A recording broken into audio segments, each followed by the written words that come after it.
अच्युतं केशवं रामनारायणं कृष्णदामोदरं वासुदेवं हरिम् अच्युतं केशवं रामनारायणं कृष्णदामोदरं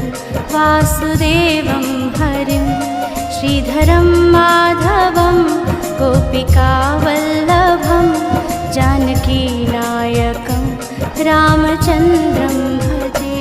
अच्युतं केशवं रामनारायणं